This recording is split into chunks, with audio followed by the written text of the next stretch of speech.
Chapter 177. I can't believe they all ditched, Alden said when he and Hoyu were alone once more.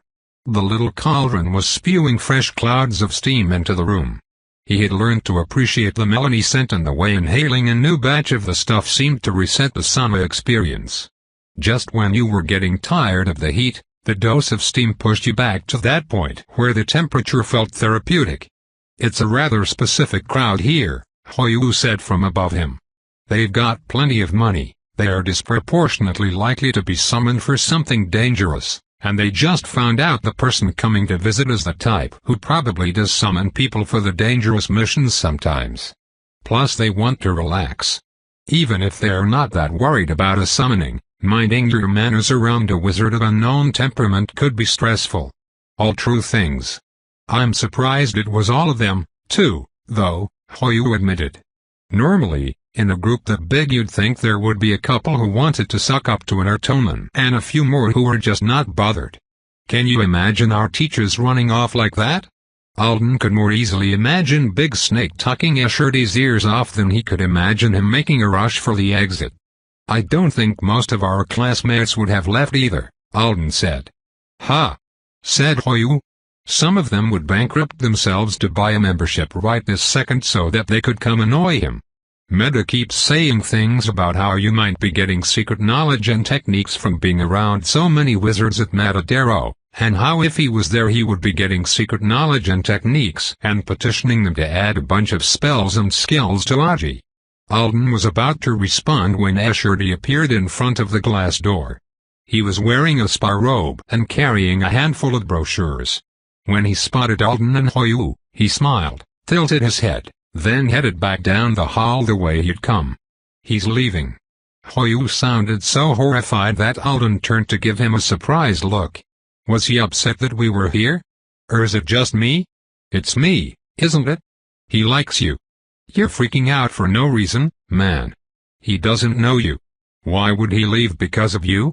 Maybe I'm really ugly by Traplanet standards. Maybe I was making an offensive face. Were you making a face? I don't know. I was curious about him. I could have looked creepy. Escherty reappeared in front of the door about 2 seconds later, wearing a towel around his waist instead of the robe and still carrying the brochures. See? Alden texted Hoyu. He was just taking off the robe because he saw we weren't wearing one. Trying to match the local style. Then, in Artoman, he said, "Hello, Escherty. Alden. I find you in a hot room surrounded by wood. This is very pleasant. I should tell Lind about it." He walked in a circle around the pedestal with the cauldron on it, having a good look at it and giving them a good look at him at the same time. Artonans were undeniably alien when nude, or even just shirtless. In adults, the navel was minimal if it was visible at all. Cosmetically darkening the spot where it had been was a thing in certain situations. Nipples, located where humans expected to see them, ranged from flesh tone to wow those are purple. Escherty's were closer to the former, but his back striping was vibrant. 2 periwinkle blue slashes begin an inch below the base of his neck and followed along either side of his spine. The stripes broke and faded before disappearing just above the towel. Artonan females had marks in the same area, though theirs were much less noticeable. Actually, the male's striping was usually a bit subtler as well. Escherty was kind of showy. His tattooing, however, was restrained. Lines, whorls, and dots were confined to a band around his right calf. It was impossible to tell if it was one tattoo or 20 carefully arranged together so that they didn't clash. Alden watched him stick a finger into the cauldron and then pop it into his own mouth. After a moment, he nodded. "This is well done. Very good. I'm glad humans have this." Then he looked toward Alden expectantly. "This is my friend Hoyu Zhangdamir. We live together on campus. Hoyu, this is Hn Tyon Escherty. He saved me from a giant wave a week ago." "Hello," Escherty said before Hoyu could get his own greeting out. "You aren't ugly. And if you were, it wouldn't keep me from enjoying an earth relaxation experience with you." Alden had to fight not to smile at Hoyu's expression of chagrin.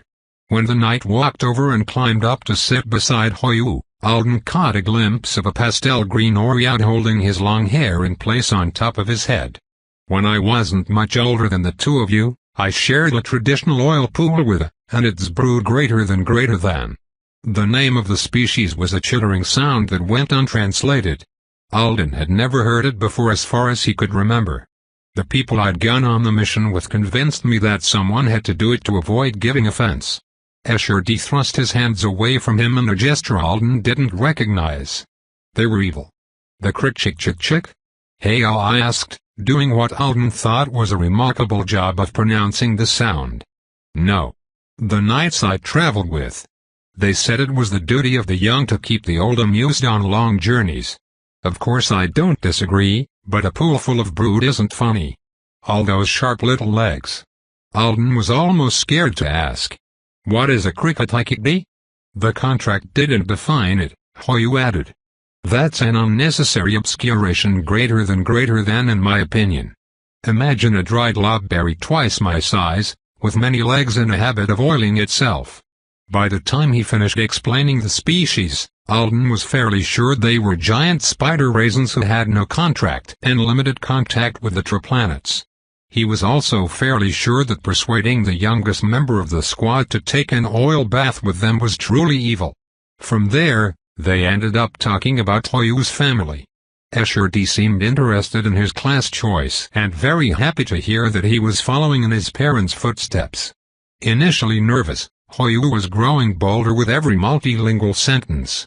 In the process of trying to mix in all the Artonan words he knew, he was occasionally pulling Mandarin and Turkish ones out of his head and throwing them into the mix. Alden had to read the translations to understand what he was saying sometimes. Does my father speak words about me while he's with you at Slaughterhouse greater than? Hoyu asked, leaning toward Escherty.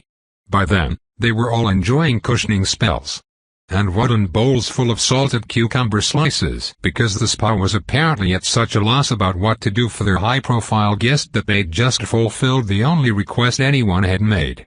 Yes, said Escherty. He spoke of his family. What does he say about me? Hoyu asked, eyes narrowing as if he suspected his father of saying something he would disapprove of. No, said Escherty, laughing. You must ask him yourself. I'm too clever to cause trouble with your parents even if you have bribed me with your planet's version of waterfruit. He crunched on another cucumber slice. The steam had faded, so Alden was sure someone would come by with another potion soon. Hoyu sat back. I want. He trailed off. Just when Alden assumed he must have changed his mind about sharing whatever it was, he finished the thought after all. I want to be as strong as my parents are. So that whenever one of them is summoned to a battle I can go with them. Hoyu's eyes were fixed on the knight. His voice was firm. How do I do that? So that's who he is.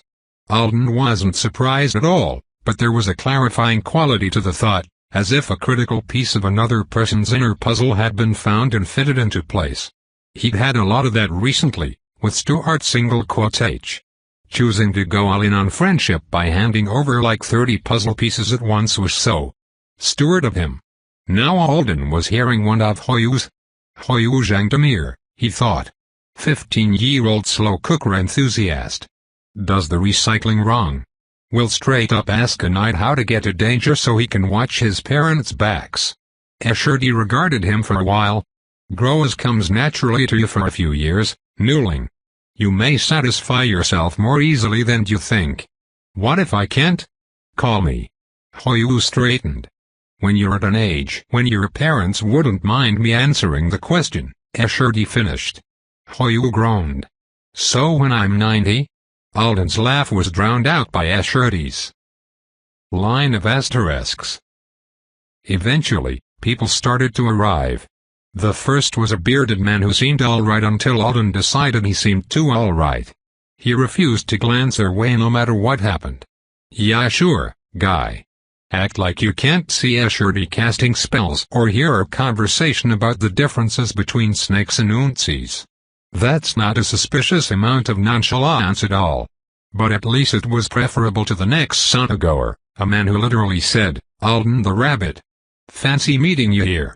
before sitting way too close and pretending he was best friends with Alden and something considerably more sycophantic toward Escherty.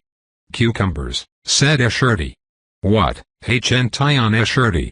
Their new friend spoke in passable Artonan. "I feel sad that they're all gone," said Escherty, gesturing toward his empty bowl. By the time the man came back with more cucumbers, his seat had been taken by two members of the battle group that had been at Matadero with the Knights and Hoyu's dad. They were a couple who'd been at the spa anyway, and they had decided to say a quick hello when they heard who was here. That quick hello got extended by Escherty starting up a conversation about the Matadero rice wars. Alden wondered if he was the only one picking up on the fact that Escherty was disappointed nobody had tried to attack him with a bag full of grain. "I mean, I can't blame them. I don't think I'm brave enough to booby-trap his shower or whatever, even though he seems to want someone to. Maybe he could suggest that Drusy ought to try it." "We sent the peanut fudge, greater than," said the woman, nodding at Alden. "For Thanksgiving. I ate that," Escherty declared. "With champagne." "You champagne?" Hoyu texted Alden with a gasp. "Criminal grape juice. I didn't have any." "Why? Still some? Try." Alden ignored him in favor of thanking the fudge-making couple. Unfortunately, they were the nicest of the people trickling in. Alden counted 3 gawkers, 2 job seekers, 1 person who was probably going to blog about the general's favorite vegetable, someone who seemed really jealous of Alden's fortunate position, and 1 self-proclaimed future member of the Anisidran High Council. Then, a woman walked in wearing a skimpy red bikini. The last time Alden had seen it, Elijah had been wearing it. "Way more people than I expected," Volra said, turning in a circle to take in the room. The steam had been recently refreshed, and she waved a cloud out of her face. "That's good. You can all suffer. I mean buffer if the general decides to stay after I issue my warning." Everyone had fallen silent. Escherty looked intrigued at the promise of a warning. Or possibly at the sight of the Volra tattoo on Amy's hip. He must have recognized it since Alaya liked to stamp it on her things. "Thanks for not letting the ocean have my home, H-N-T-I-on Escherty," she said in what sounded to Alden like perfect Artonan. "I thought I should tell you that some people in my family have memberships here. Not because they enjoy exercise, just because this is a place where rich people are supposed to have memberships. A few of them are coming to inflict themselves upon you like a swarm of flesh-eating flying animals that were eradicated in the distant past greater than. I think it's going to be Karen, Hugh. We should leave," Alden said. Probably too adamantly, judging by Hoyu's outburst of sniggering. Amy looked at him. "Hi. Dad loved the birthday present. And lots of other people loved watching you send Hazel off the planet. Maybe not her parents, though. That's not on me. I was just an honest bystander." Alden was on his feet, trying to make let's escape. Hand signs at Escherty, whose eyes were lighting with even more interest. "You know this woman. We're buddies greater than," Amy announced. "She captured me and put me in a car against my will. She ruined a meal for some ducks. But she also shares her belongings and comes to give warnings, so I'm slowly forgetting about the first part." "Your accent is unique," Amy informed him. Alden was too busy trying to keep his towel around his waist while he shoved a bowl of cucumbers at Hoyu to respond to her. "Snacks for the road," he said to Hoyu. Come on, both of you. We'll go somewhere else." The reasons he could imagine for Hugh, Corin, and whoever else was with them to want Escherty's time and attention were all negative. Maybe they were angling for Hazel to be declared Queen of Anzidora. Maybe they wanted the Knights to give a speech about how Alaya was the best most sweetest of out, and how she'd had nothing to do with the Sinker Center theft. Or it could be the opposite, some kind of power play to make sure Alaya stayed stuck on her mega yacht for a few years while they did whatever it was people like them did when the boss was busy. Escherty and Lindauda do not need further exposure to the worst of humanity on their Zvoljivnas. And I don't need Hugh glaring at me for getting his daughter jettisoned. Even Amy might not be as innocent as she appeared. Her mom seemed to be the closest thing Alaya had to a second-in-command. "Why are you looking at me like that?" Amy asked. Alden shook his head. Escherty allowed himself to be chivied out of the sauna. "I feel so well protected," he said as they headed for the showers. "And I feel so much more curious about Alia's family than I did previously." "This is Alden's Catan Tail mode," Hoyu said. "How did we get to the point where Hoyu feels comfortable telling a knight about our dumb coda names?" "This is Alden being practical," Alden retorted. "We needed to get out of there anyway. Most of those people weren't fun. They were vibe ruiners." "We can go do something else fun," said Hoyu. "I want to do something fun," Escherty agreed. They both looked back at Alden, wearing bizarrely similar hopeful expressions. "What the hell? When did I become the Friday night activities coordinator?" He tried to think of something that wouldn't turn into a circus. "We're very close to school. Did you want that tour now?" Line of asterisks. While Hoyu and Escherty poked their heads into every classroom on the art and culture floor of the Forthright building, Alden trailed behind them, studying the map of the campus he'd pulled up. The goal was to show Escherty all the most interesting things without attracting crowds of people. Easier than it might have been, since we've ended up doing this on a Friday evening. No classes were in session, and if they saved places like the student center and the cafeterias until later, everyone would pretty much have cleared out. "I'll make sure he has a good time and feels like humanity is a pretty cool species despite everything that's gone wrong. And that way when he is on the front lines with his partner in the primary, he won't be thinking, 'Why am I doing this for those people?' And someone on this hallway pees in our roommate's shoes," Hoyu said. "Or we could tell him something like that." Alden dismissed the map and examined his tourist instead. Escherty was starting up a story about someone he'd known in school who watered a plant with nothing but her own tears one term. "He came just to hang out with me, I think." There didn't seem to be any serious reason for Escherty's arrival at the spa.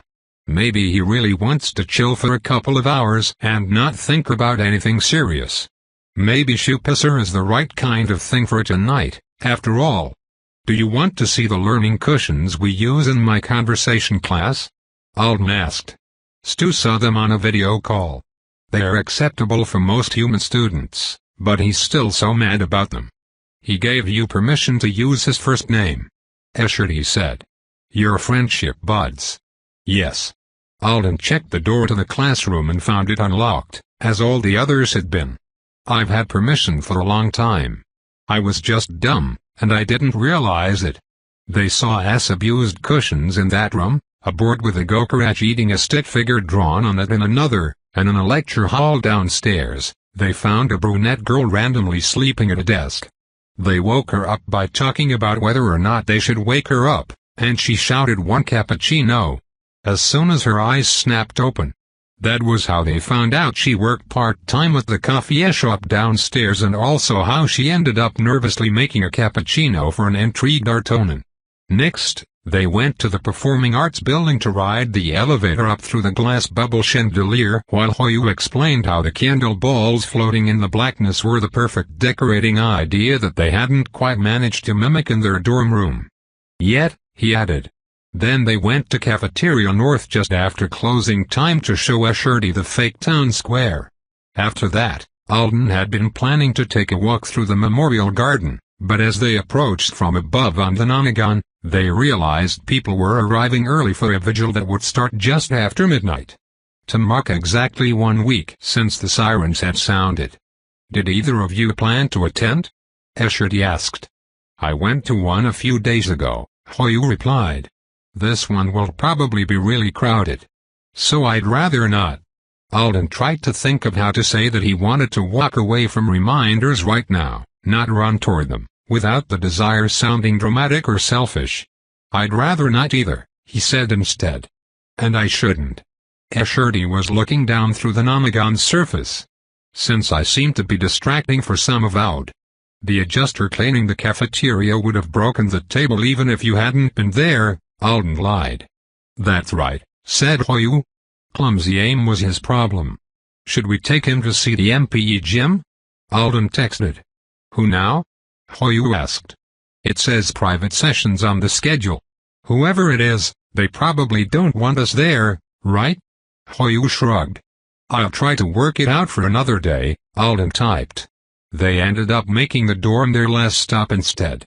Alden was under the impression that Hoyu was giving Lexi a warning, mostly because he had texted, "No worry. I can talk Danger Badger and make him open window for us." And Lexi did open the living room window for them the second they speed dropped out of the night sky. But it was obvious that whatever message Hoyu had sent, it hadn't included mention of their company. Alden was positive that Lexi wouldn't have greeted them in pajama pants and then yelled, "Gah! What the?" if he'd had any clue who was coming. The look he directed at Hoyu and the night was wild-eyed. The one he sent Alden's way was more murderous. "Hoyu told me he'd call before we got here." Alden sent the message as he climbed through the window. "He's your best friend, so I trusted him. Maybe he messed up a mental text? We're just going to show Ashurti the apartment. Sorry." Best to make all of his arguments and apologies now, while witnesses prevented Lexi from doing any actual murdering.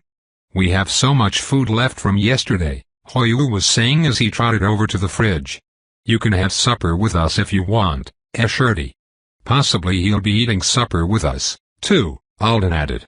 He was going to leave the explanation there and join Hoyu in digging through whatever was in the fridge, but then he thought better of it. Lexi was looking pale. And that wasn't actually unreasonable of him. Just a few short days ago, Alden had been nervous around the night. He had a lot more secrets to keep than Lexi did, but he also had a lot more information. Hoyu was so chill and grounded and easy to get along with. That made him feel like the normal one. But he's not. I think he might just be unusual in a way that's convenient for me. And even he was nervous about meeting Ashurti for a second. "Hey, come help me put my stuff down," said Alden. It was a weak excuse to pull Lexi from the room. Alden's stuff was a duffel bag he obviously didn't need help with. But Hoyu was explaining the pros and cons of cold pizza to their visitor, and neither of them looked around while Lexi followed him down the hall. "If you want to go, I'll make an excuse for you," Alden texted as they entered his bedroom. "The Nanagon is right outside. I can send you up to Khan's room or down to the garden." Lexi stiffened. Is he insulted? The Meister was air typing. What is he doing here? Alden chucked the bag onto the floor beside the closet. He quickly ran through his Ashurti knowledge and decided most of it was actually shribble. He's probably not shopping for a vow, despite what all the people who seem to dread it or want that think. He's here with his partner, and after they finished up at Matadero, they were planning to enjoy Earth for a while. They are celebrating a relationship thing and vacationing together before they go do bad shit with other powerful people. If they were hoping to pick up some about for that, I'm not sure anyone on Anzidora would even be qualified. Their vacation plans got interrupted, but he's trying to make the most of it, I think, by being curious and blowing off steam when he is not busy. He's been doing a lot to look out for me.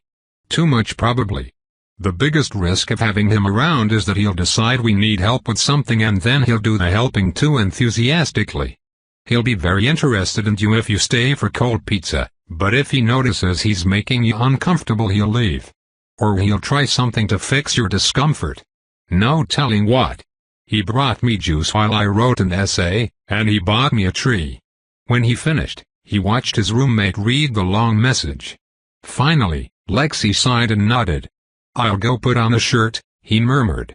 It wasn't long before he reappeared in the living area, well-dressed and ready to point out that Hoyu was feeding Ashurti all of the things that had been declared unfit for a wizard Thanksgiving a mere day ago. We can order good food from somewhere, he said seriously to Ashurti. You don't have to eat the mystery dishes and the floor potatoes. Don't worry, said Ashurti, looking at him with one eye and a smile. Human food isn't very frightening. What is floor potatoes? Hoyu started describing how the mashed potatoes had been dropped on the staircase because of Khan and then been reassembled, bowl and all, by Khan. And there's not even any dirt or dust or a hair in here as far as we can tell, Hoyu said, scooping some of the floor potatoes onto a plate for himself. When he brought them up here, they still had the butter swirl Soren had put on top and everything. Which is amazing. But just in case, we decided not to send these to Matadero with the other dishes. Escherty did take a bite of the potatoes, but not until he'd stared at them for a much longer time than anything else. Line of asterisks. You can stay here with your friends tonight if you want, Escherty said. It was late, and the Nonagon was rising above Garden Hall. All of the most worrying matters have been dealt with.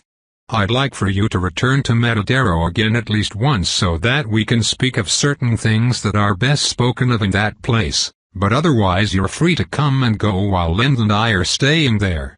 Come and go? Alden asked, almost bringing the Nonagon to a halt. The wind ruffled his hair. The air smelled clean and crisp. If you want. Who would want to come and go from the slaughterhouse? Alden thought, only to realize that he did want. People he liked were there, and Matadero was convenient for him in some ways. The teleportation area, he said. It's all right for me to use it to go see the mind healer on Monday. Travel through the TC had its inconveniences, and it would be easier to hide how frequently he was going to the triplanets if his trips were routed through the cube. Or if I just vanished from my room like it was an insta-summons. But let's give Earth a break where we can, right? You can use any of the facilities you want, Escherty said. Though I'm aware that with your body healed, you may have trouble convincing people Porty is responsible for trips you make to the cube. I could tell everyone he was experimenting on me. And he might take that as an invitation to experiment on me. Why would I be allowed to come and go from Matadero if I'm not working there? Escherty looked thoughtful. You've proven yourself worthy of trust. I like your company and want to enjoy more conversations with you before I leave Earth. It is convenient for me if you are occasionally in the same location as me, and I do hope to make your life easier. Giving you access to the building is such a minute greater than privilege that I can't imagine an Artonan ever questioning it once they know the situation. I find your own people's fascination with your presence there perplexing greater than. It's strongly associated with demon fighting, Alden pointed out. And I'm an adolescent. T. And not very powerful. I know, said Escherty. But everyone is aware by now that it's being used as a house, despite our polite fictions greater than about making repairs. Oh. Do some humans think the polite fictions hide nocturnal battles instead of rest? That misconception might explain some things. I don't think people think that, Alden said. At least not many of them. Honestly, it's... I can't think of the word. Novelty? The novelty of me being there. And envy mixed in. And some stranger things that aren't worth mentioning. I see, Escherty said. He looked out over Apex. Change our direction a little since you seem to be coming back with me anyway. Yes. My learning cushion is there. And I have an earring from a Lornart single quotation now, and I. You don't have to explain. Escherty pointed in a more southerly direction. Go that way. Alden sent a hasty course change notice to traffic control, then did as he was told. A couple of minutes later, they were flying slowly over Punta de la Luna. Escherty cast a spell that produced the familiar giant ball of light so that they could clearly see the hill the ambassadorial residence had once been built on top of. They finished recovering everything of value, and we arranged for the trash to be removed this morning. Clean, isn't it? It was. Unrecognizably so. A whole landscape was spread out below them, ready for new construction. The night took a step closer so that they were standing nearly shoulder to shoulder. Envy from people who see only the reward, and not the wreckage, isn't worth the turning of an eye. Alden tried to imagine the exact position of the house, the greenhouse, the staircase he'd carried Zoraide down. You're right, he agreed. That's true. He turned to look at the night, only to step backward in shock as Escherty's mouth opened and a huge belch of sound rattled the air around them. Oh my fucking hell. What? Alden's words were lost as the noise hit a sort of wet higher pitch, like a phlegmy bullfrog was having its legs pinched off slowly mid-bellow. When it finally ended, Alden was gaping at the Artonan. Are you? Well? Does he need medical attention? Was it the potatoes? Fly back to the cube slowly, said Escherty in his normal, pleasant voice. We can't rush through the Elder's croak. Especially not during your first listening. Chapter 178. That's enough staring at our neighbors, Ro, a woman said. She touched the switch that darkened the bedroom window, hiding the view of the house next door and turning Thagund's day into night. But they're leaving. Even the grandfathers. And they called a wizard from Chaklo. She's wrapping the house in. No more about that. Sit down with your sisters. It's time for a story, and then 3-word chains each before sleep. Asterisk. Would you like me to tell you the story now? Jenethart single quote asked as his fingers gently captured his son's hair into a loose braid. Stu sat perfectly still, face turned toward the stream. Were they right not to let me hear it? Will it make me cry? I hope it will make you laugh, said his father. And if you cry at the sad parts, is that wrong? Can you tell it all in Richian? Stu asked quietly. Yes. I'm sure it will be even better that way. It's an old story, after all. It starts like this. Asterisk. In the time before books but not before memory, said Eshurti, kneeling across from Alden Thorin on the green Nonagon above a moonlit sea, in an age before cities, but not before magic, when the mother planet was full of dangers that have long since passed away, there was a village hidden in the deepest part of the deepest forest in the world. Line of asterisks. Line of asterisks. Now, I know what you're going to ask because everyone asks. Is this the same village from those other stories? The one where the traveling man with a tail finds home? The one where the woman of power meets the ditcha? Yes, this is that same village. Far away and lost except to those who live there. But this is that village as it was before most of the other stories happened. The woman of power had not been born, and the man with a tail hadn't taken the first steps of his trip. This is that village back when they had only 2 wizards, and the people often lived in fear. Magic in those days was different than it is now. There were no schools to train people in the ways and responsibilities of commanding reality, so the wizards of the village weren't as you may be imagining them. The 2 of them were brothers, twins some say. The younger brother's authority was vast, and his brain was clever. When small spells and word chains were more than most people knew, he learned the secrets of the elements and heard the whispers of others like him in distant lands. When he was only a boy, he could suck nectar from thrumming flowers without being stung, and as a young man, he hollowed a log and filled it with hungerless fire to keep himself warm at night. You must be thinking what anyone would think the first time they hear this story. The people of the village had a luck larger than the size of the sky, didn't they? To have one like him among them, even in a time before schools. Surely he made their hammocks so strong they'd never break and used his authority to seal their baskets so that they wouldn't leak. Surely he shared all the nectar he could find with them and warned them of trees with heart rot and lifted the weak ones to safety when the unclimbing beasts came hunting. Well, he didn't. He made his own hammock strong, and he came back to the village each night with nectar on his breath and no flowers in his basket, and he whined even when it was his own family that wanted to share the warmth of the hungerless fire. I take care of myself. The rest of you have nothing I need, so why should I help you? That was the kind of person the younger brother was. He has no name in this story because why should his name be remembered? He took the mother's heir and ate from her ground and gave nothing back except what others in the village bought or berated from him. For himself, he lived. Alone, he died. And on our tongues, dead he stays. His elder brother, though, does have a name we remember even after all this time. And his name was Burbrupruemp. Line of asterisks. Line of asterisks. The sound that issued from Eshurti's mouth was so startling after the rich, lulling voice in which he had been telling the rest of the story that Alden almost jumped to his feet. He ended up on one knee, leaning away from the night and holding his hands to his chest, while the horrible croak echoed around them. Eshurti shut his mouth and beamed at him. No. Alden said, unable to keep himself from laughing. No. It was even louder and weirder than last time. I don't know what you mean.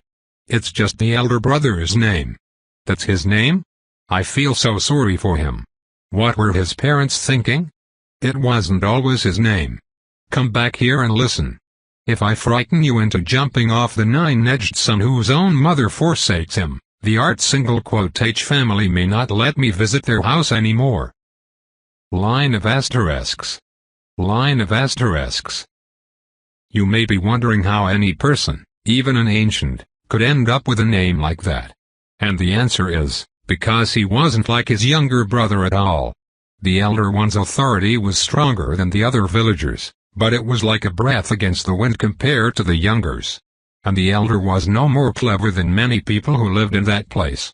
But he was full of effort and patient in his thoughts, and as the years of his youth passed, he found a way to use his authority for the sake of the others. He learned to use it to change his voice. Are you maybe questioning if that's really an example of magic at all? I understand why you might be, but at this time, in this village, even the adults had very simple voices. They could only whistle with their lips and clap with their hands and drum with their fists. Their throats would make none of those sounds, no matter how hard they tried. And they were a quiet people because shouts or songs would call danger to them. During the season of whispers, especially, they might not hear their own voices more times than they had fingers. So it was then, though strange it sounds to us now. But the elder brother, even during the season of whispers, he could sing for them all. He sang in the voice of the still wings that flew so high above the trees no beast bothered to come at their sound. Try it yourself now. Like this, a-toot-toot, a-toot-toot, a. The wizard sang like that one day. And on the next, he would sing in the sound of the rain on the leaves. And on the third, he chose the KSSKSSSKSSKSS of the Xbug because it reminded the village that the hard season would end and an easier one would come. And with every sound he learned to make, he found a new way to help his people. And his voice became the most valuable thing in the whole village. To his neighbors, the elder brother was beautiful, useful, and kind. And the younger, more powerful brother became jealous when he saw how everyone smiled at his sibling. That wizard huddled beside his warmth while others shivered and kept his health fat while others chewed on bark, and he told himself his brother was wrong to help the village. Only a stupid person would give when they weren't forced to, he thought. My brother is just as selfish as me. He's selfish for their friendship. That's why he helps them. That's all it is. If it cost him much more, he'd abandon them. He gave all of his attention to thoughts like that, until they darkened to hatred. I'll show them the truth, the younger decided. I'll show them they're wrong to frown at me and smile at him. And so he rose from beside his log, and he walked to a beloved wavy tree not far away. Every precious fruit was plucked the moment it ripened and shared by all, as it had been for generations. So the people of the village didn't know that if the fruits were allowed to fall and rot, the scent would drive the unclimbing beast mad with greed. But the younger knew. Because he had once hungered and ripened some fruit for himself before its time, and then he'd left it in one of his hideaways so nobody could complain to him about putting the tree at risk. On that day when his thoughts turned to hatred, he ripened several of the tree's young fruits until they burst. Then he left pieces of them in a trail leading toward the village, and he waited. Let's see if my brother helps them now, he thought. Let's see how useful his voice is when the beasts arrive. He'll leave the weak old people by the fire. He won't run to the river to save the children who've gone there to catch food. When he sees the beasts acting more terrible than he's ever seen them before, he'll take to the trees. Anyone would. Anyone. Do you think he was right about that? No?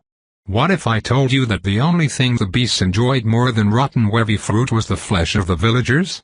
What if I told you they were so fast you had to point your eyes in two directions at all times to have even a chance of dodging them? Or what if you found out they had such vile claws that a single scratch would sicken a person and slowly kill them? Those were what the beasts were like on a normal day. Those were the beasts the younger brother set loose on his village. The first one is arriving right now, and it sounds like this. S-H-H-H-H-H-H-H-H-H-H-H-H-H-H-H-H. S-H-H-H-H-H-H-H-H-H-H. S-H-H-H-H-H-H-H. Even when they move too fast to see, even when they are drunk on the sweetness of the rot, the unclimbing beasts know how to be quiet.